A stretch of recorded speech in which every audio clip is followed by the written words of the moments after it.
Hello and welcome! Captain Rogers is back and he is with us until the end of the line.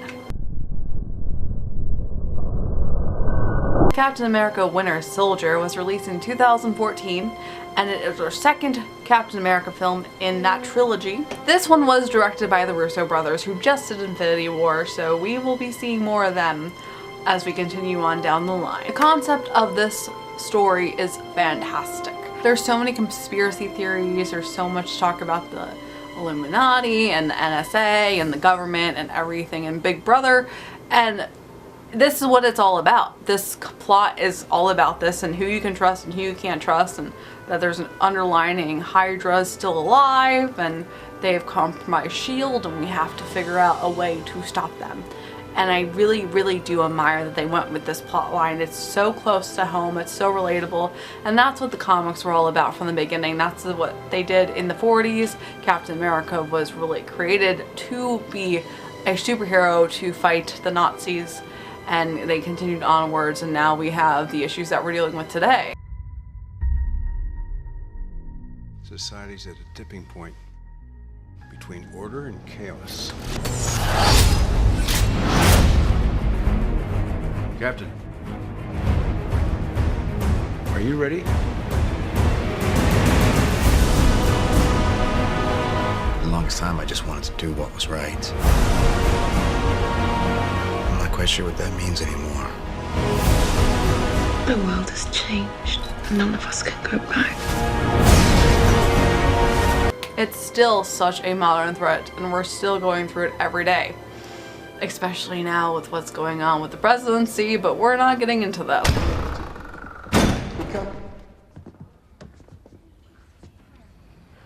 Abort. We're also taking a look that Captain America is still trying to figure his life out after being frozen, so he still doesn't know what's going on. But I love that he carries around a little notebook with all the pop culture references that people tell him to check out. Marvin Gaye, 1972 Trouble Man soundtrack.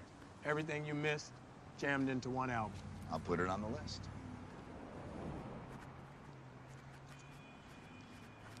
It's so cute, it's so charming, and I really like that personality that he has, that he's eager to learn of everything he missed and everything in media that he missed on for being dead for 70 years, well, frozen for 70 years. And I am so grateful that they didn't kill off Peggy until he got to see her again. Unfortunately, she has Alzheimer's, dementia, one or the other, where she doesn't remember, and she's old and on her deathbed, presumably, but I am so grateful that they do get to have their friendship and they get to catch up on their life, and that he came back for her.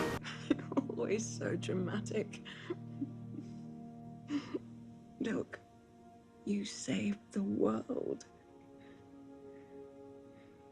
We rather mucked it up. You didn't. Knowing that you helped found S.H.I.E.L.D. is half the reason I stay.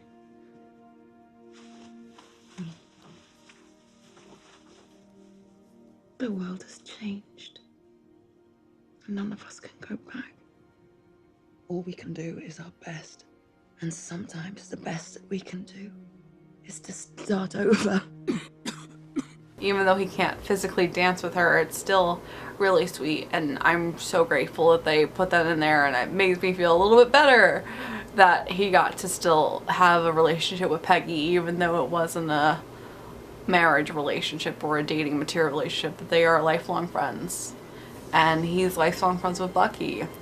That's the other awesome part about it. This is our introduction to Bucky, reintroduction to Bucky Barnes, I should say, because he was with him in the first adventure, but we thought he died, and he's the Winter Soldier, and I really admire the steps they took into making this reality for him, and they gave him his best friend back, even though it does take some time to get him back because he is brainwashed by Hydra, but he gets there.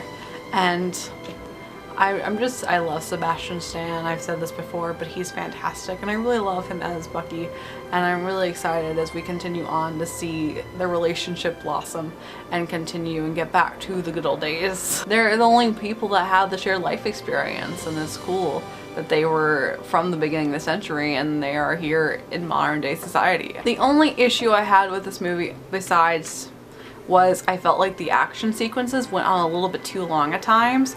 It is an action movie, obviously, and it's great. I love their stunt choreography and I love how they show off their superhero powers and they beat the bad guys and the good guys win, but it did feel a little bit too much at times, and it felt like that was too much of the center of attention compared to the storyline, and it kind of the action drove the storyline more than the actual story did.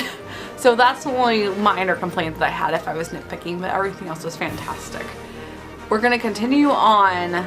The next film that everyone is a part in again is Age of Ultron, but we have Guardians of the Galaxy to talk about first.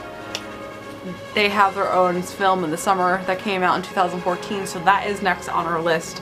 So it's going to be them, and then we're going to come back to the Avengers, but we're going to take a short break, have some fun with the Guardians, and that's going to be tomorrow. So stay tuned, and as always, I hope you have a magical day, and I'll see you real soon.